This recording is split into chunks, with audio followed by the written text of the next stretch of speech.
Fala pessoal, tudo bem? Tudo certo? Vamos então para o nosso quinto e último esquenta da semana NutroOnco, que começa amanhã, dia 19 de março de 2024, às 8 horas da noite, todos os dias, do dia 19 ao dia 21 de março, aulas exclusivas, às 8 horas da noite, todos os dias, tá certo?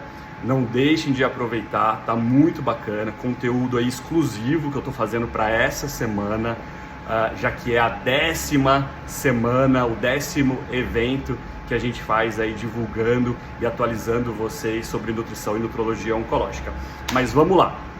Primeiro eu queria falar um pouquinho, sobre a diferença entre desnutrição e caquexia, tá, pessoal? Primeiro a gente tem que entender que são duas síndromes amplas, duas síndromes complexas, tá? Em que o paciente muitas vezes vai evoluir com falta de apetite, com perda de peso, perda de massa muscular e etc. Então a gente já começa a entender que desnutrição e caquexia são síndromes complexas e amplas, tá? Pô, Pedro, qual que é a diferença então entre elas? Uma diferença muito interessante é que a desnutrição, ela pode acontecer com ou sem inflamação, tá?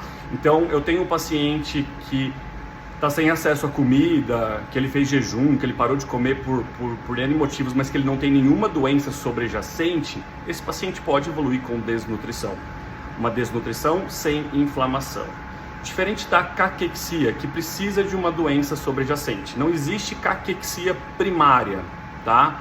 Eu sempre vou ter uma doença sobrejacente aí por trás, uma doença causando essa caquexia.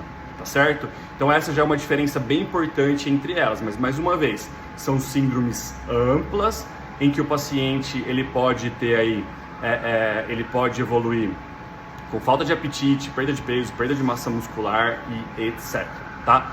Como que a gente faz os diagnósticos dessas duas síndromes aí que são bem complexas, tá? Passando uma polícia aqui, mas dá pra gente continuar. Vamos lá então, como que a gente faz o diagnóstico? Para desnutrição, a gente tem duas principais ferramentas, tá? A gente tem o GLIM, que é essa ferramenta que veio para tentar uniformizar o diagnóstico de desnutrição. Já foi realizado em vários trabalhos científicos para pacientes com câncer, mostrando aí que um paciente que tem uma desnutrição grave, quando comparado com uma desnutrição moderada, ele tem pior prognóstico. Então, uma das ferramentas para a gente fazer o diagnóstico de desnutrição é o GLIM. Uma outra ferramenta que é muito utilizada para pacientes oncológicos é a avaliação subjetiva global PPP, produzida pelo próprio paciente, tá? Em que o paciente o paciente familiar vai preencher uma parte da tabela e o profissional de saúde vai preencher o resto, levando a uma pontuação e uma classificação em A, B e C, em que você também consegue acompanhar esse paciente. Então, GLIM e avaliação subjetiva global são ferramentas para o diagnóstico de desnutrição e a gente pode e deve utilizar elas para o paciente com câncer. O GLIM, a gente ainda está precisando de alguns ajustes, em relação a cutoffs para baixa massa muscular. Inflamação, a gente ainda tem um pouco de dúvida do critério de desnutrição, o GLIM, ou seja, com ou sem inflamação. A gente tem algumas dúvidas ainda, mas de qualquer forma são ferramentas validadas e que a gente pode utilizar, mas que a gente tem que interpretar com uma certa cautela, principalmente o GLIM. Avaliação subjetiva global não.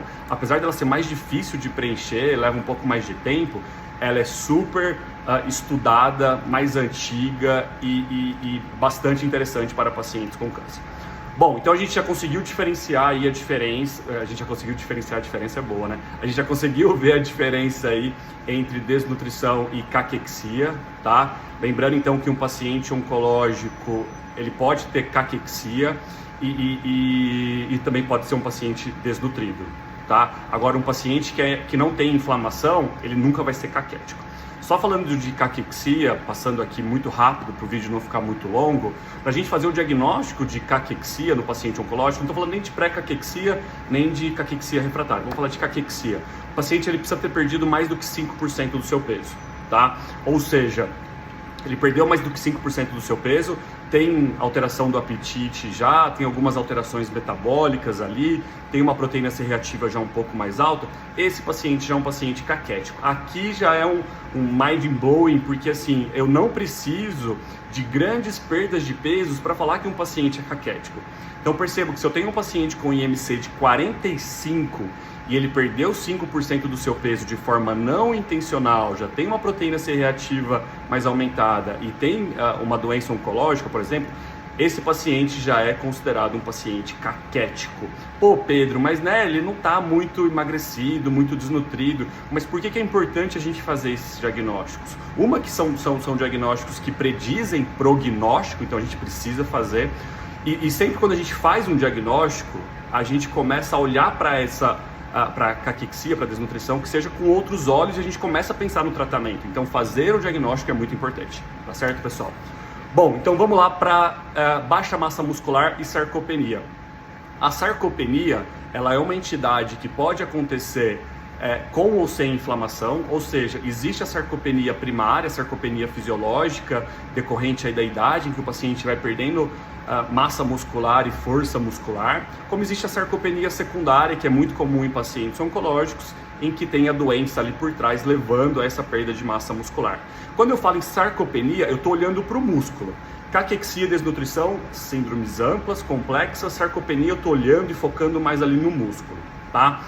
Então a gente já começa a entender que pode acontecer com ou sem inflamação, sarcopenia primária, sarcopenia secundária, decorrente aí de pacientes oncológicos. Para a gente fazer o diagnóstico de sarcopenia, a gente precisa ter baixa força muscular, a gente precisa também ter baixa quantidade ou qualidade muscular. Ou seja, muitas vezes eu vou precisar de um exame de imagem para ver se esse paciente tem baixa massa muscular, para eu bater o martelo. Eu posso falar que é uma sarcopenia provável, presumível, se eu não tiver o exame, mas eu preciso de um exame de imagem para a gente bater o martelo de que esse paciente é um paciente sarcopênico. O que acontece muito em pacientes oncológicos? Esses pacientes, muitas vezes, eles têm baixa massa muscular, mas a força muscular está preservada.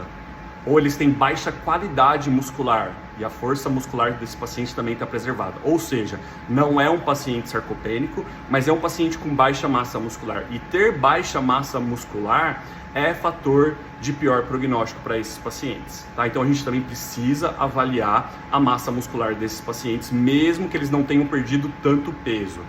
Aqui só vou dar um exemplo para vocês entenderem um pouco a complexidade, mas acho que deu para clarear um pouco, né?